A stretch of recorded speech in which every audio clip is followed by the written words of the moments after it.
What I'm trying to say is we could have machines that are extremely powerful, more powerful even than the human brain. Like we have scientists doing that job right now. But I'm looking, for example, in biology, because of the progress of biotech, we're now generating data sets that no human brain can visualize, can absorb.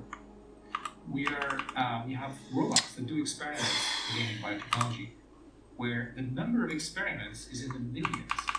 A human cannot specify a million different things to try by hand. A machine can. A machine with the right code. And that machine doesn't need to have any wants. It just needs to do Bayesian inference, if you want the technical term. It just needs to do Bayesian inference. So, yeah, bottom line is we can have hugely useful machines that are incredibly smart, but have no wants whatsoever. Okay, so it's becoming clearer to me now what our base assumptions are. So your base assumption is that, I think, AI already does all the amazing things you want it to do, is as dangerous as you could hope it to be, as a tool for humans to use. And the thing that I'm focused on is, in your scenario, I can just tell it to stop and it will stop. The paperclip problem, in my estimation, isn't a real problem if I can just tell it, stop making paperclips, and then it shuts down. Where it becomes a problem is when it's like, no, I want to make paperclips, and I'm going to keep making paperclips, and there's nothing you can do to stop me, and I'm going to go around you this way and that way. And I'm not nearly as concerned. Humans have so many weapons at their disposal. I already know what the world looks like when people have just unbelievably powerful weapons at their disposal. It's manageable. But when the weapon gets to be a million times smarter than I am, and decide what it wants to aim at, and decide when it wants to go off, and nobody gets to tell it otherwise, that's a world that freaks me out. And so when you think about the alignment problem, do you think it's a problem? Because in your world where the AI doesn't have its own wants and desires, coming from an emotional place where one thing feels better than the other, and so it has the same type of human desire to go in a given direction that we have, and we know what that's like. People will kill for their fucking kids, man. They will do crazy things when the thing feels good enough. So in your world, can't we just tell it to stop? Okay, so there are two kinds of machines we could build. With the current state of our technology today, there's a choice. One kind of machine is more like us and has wants and goals, and it could decide to do something we did not anticipate. And that can be very dangerous. And people are trying to see how we could program them in a way that would be safer. That's the AI alignment problem. But we have a choice. We don't have to go that route. We could build machines that are not like us. We don't try to make them like humans. We don't give them feelings. We don't give them wants. See, the thing is, once we understand those principles of intelligence, we can choose how we apply them. If we're wise, we're going to choose a safe. It doesn't do anything. It doesn't want anything. Its training objective is proof.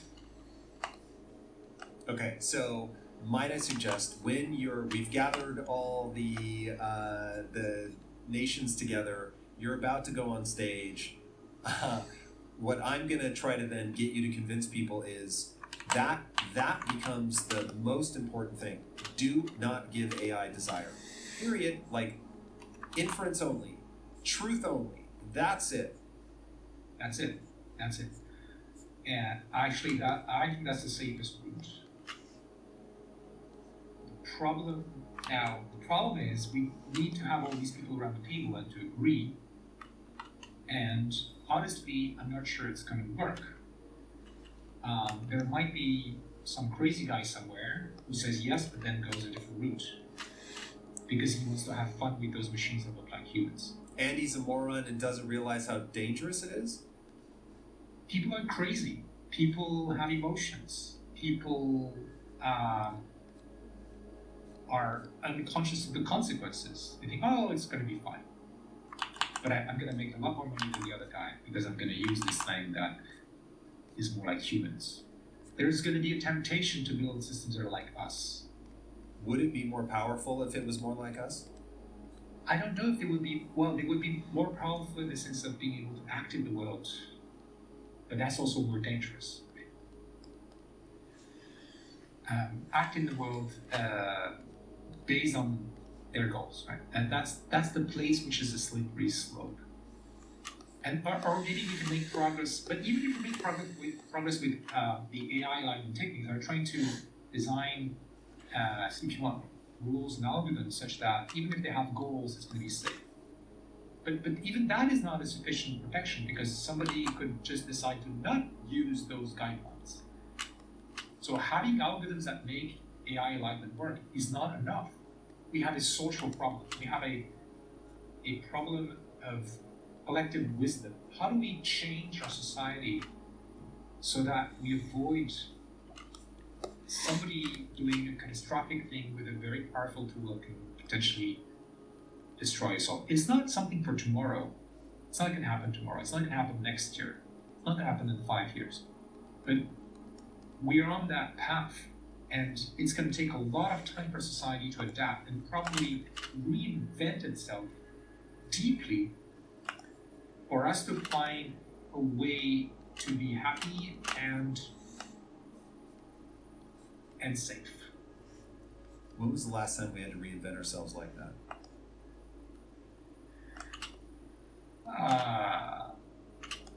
We reinvented ourselves many times over, but not like that. Of course, this challenge is completely new, but we did. So think about major cultural changes that have happened in the history of humanity.